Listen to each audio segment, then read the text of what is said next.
La question, la conscience est-elle un miracle? Non.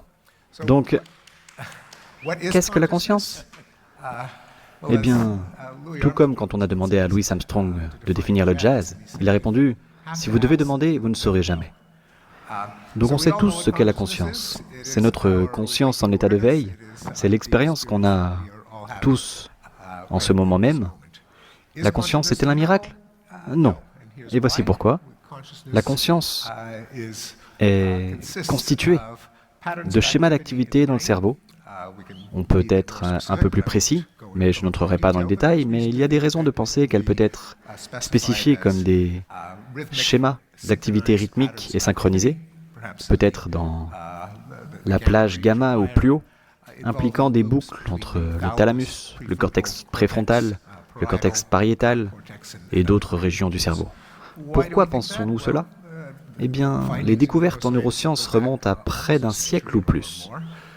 Mon compatriote, le docteur Wilder Penfield, un neurochirurgien de Montréal, dont une rue porte aujourd'hui le nom, a découvert que pendant une neurochirurgie, lorsque le cerveau est exposé, qu'une partie du crâne est enlevée, comme on le sait tous, le cerveau n'a pas de récepteur de douleur, donc une chirurgie cérébrale peut être faite lorsque le patient est conscient.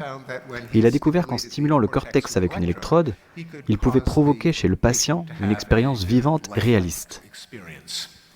Le patient pouvait se croire à la fête d'anniversaire de ses 8 ans, par exemple. Donc, l'électricité provoque la conscience, pas un miracle. Les drogues affectent la conscience. C'est pourquoi on prend des drogues qui modifient l'humeur, qu'elles soient récréatives ou thérapeutiques. Donc, la chimie provoque la conscience.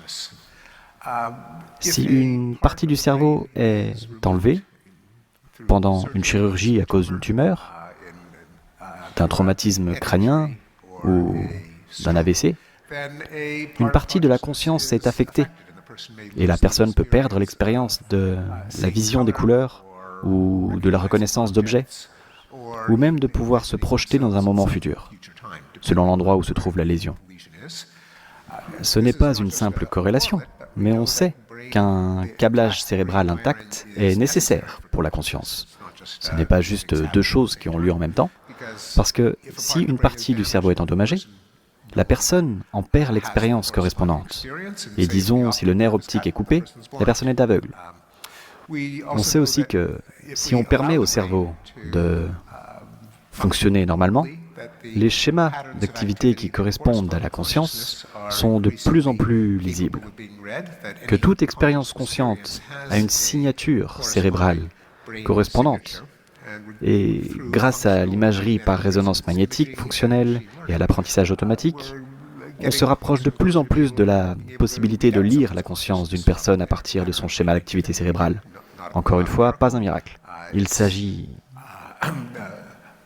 de schémas de signature électromagnétique provenant du flux sanguin. Tous ces éléments sont des entités physiques captées par un aimant très puissant, une autre entité physique, et on peut voir ce que la personne pense.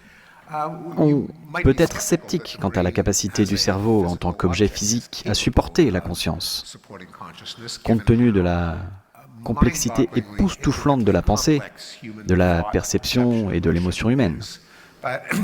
En effet, si on ouvrait le crâne et qu'il était rempli de spam, alors on pourrait dire que la conscience est vraiment un miracle. Mais il n'est pas rempli de spam, il est rempli de tissus dont la complexité est certainement proportionnelle à celle de la conscience. 86 milliards de neurones, peut-être 100 000 milliards de synapses.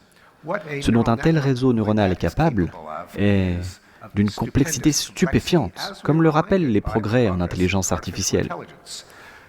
Basé sur ce que l'on appelle parfois les réseaux neuronaux artificiels, il est possible, en interconnectant des circuits ayant certaines des propriétés du tissu cérébral, de reproduire ou au moins d'approcher de nombreuses prouesses de l'intelligence et de la conscience humaine. Enfin, on sait que lorsque l'activité physiologique du cerveau cesse, c'est-à-dire lorsque la personne meurt, sa conscience sort de l'existence. Comment le sait-on? Bien sûr, on ne peut pas le savoir avec certitude, et de nombreuses religions promettent aux gens que leur conscience survivra à la mort du cerveau. Mais si c'était vrai, et si au moins il y avait une sorte de connexion, de contact, de transfert d'informations entre cette prétendue continuation de la conscience après la cessation de la fonction physiologique, on pourrait avoir des séances où l'on communiquerait avec les âmes des morts, comme c'était le cas à Harvard il y a 120 ou 130 ans. Mais maintenant, on sait que tout ça n'est que de la poudre aux yeux, de la magie mise en scène. Et il existe un moyen de vérifier si on communique réellement avec les âmes des morts. On peut demander à Tante Hilda où elle a caché ses bijoux. L'âme de Tante Hilda communiquant depuis le monde des esprits pourrait dire sous la 3e étagère du placard, et les bijoux seraient là. Si ça arrivait, je croirais que la conscience peut survivre à la mort du cerveau. Ça ne s'est jamais produit, et je suis prêt à parier beaucoup d'argent que cela ne se produira jamais. Merci. Certes, je pense que l'une des raisons pour lesquelles il est tentant de penser que la conscience est un miracle, malgré toutes les preuves accablantes selon lesquelles il s'agit d'une activité neuronale, c'est qu'il semble y avoir un vide qualitatif. Les philosophes l'appellent le fossé explicatif. Pourquoi toute cette activité neuronale devrait-elle être ressentie comme quelque chose s'il s'agit de votre cerveau? Il s'agit d'une énigme incroyable, d'un casse-tête qui donne lieu à des conversations de dortoir tard la nuit, telles que « Comment puis-je savoir que le rouge que tu vois quand tu vois du rouge est le même que le rouge que je vois quand je vois du rouge ?» Comment puis-je savoir que tu n'es pas un zombie? Que tu n'es pas, en fait... Tu as peut-être des circuits qui reproduisent un comportement intelligent, mais à ma connaissance, il n'y a personne à la maison, tu n'es qu'un robot. Comment sais-tu que je ne suis pas un zombie?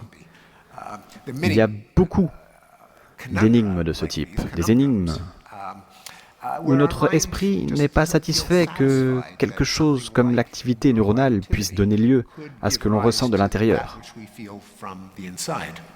D'autre part, je suis psychologue cognitif, je m'intéresse au fonctionnement de l'esprit.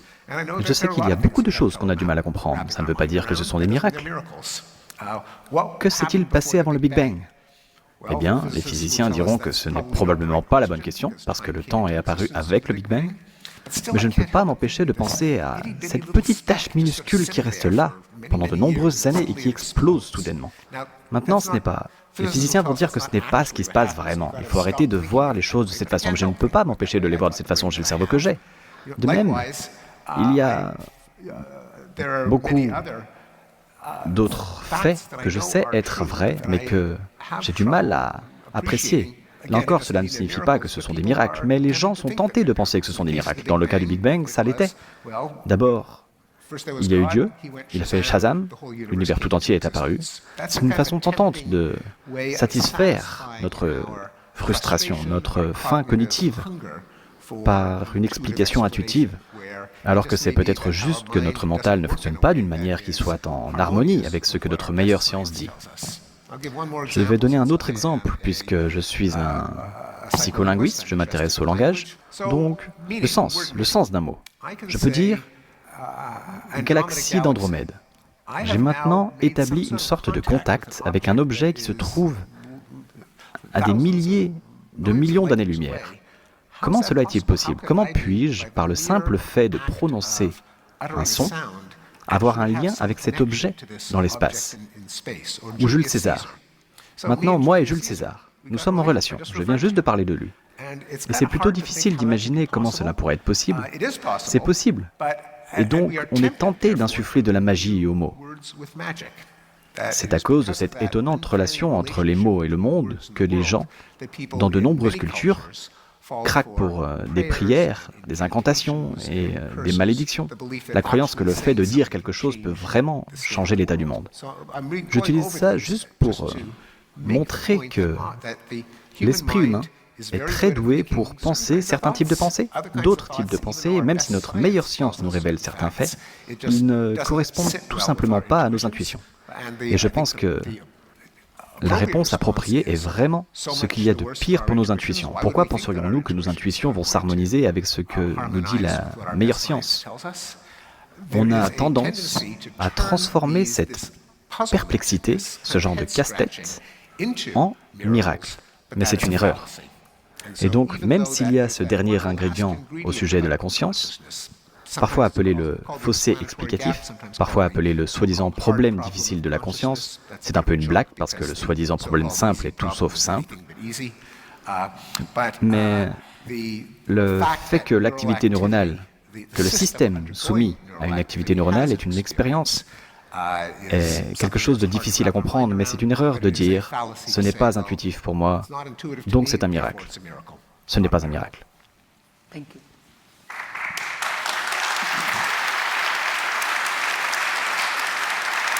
Merci Sadhguru. Votre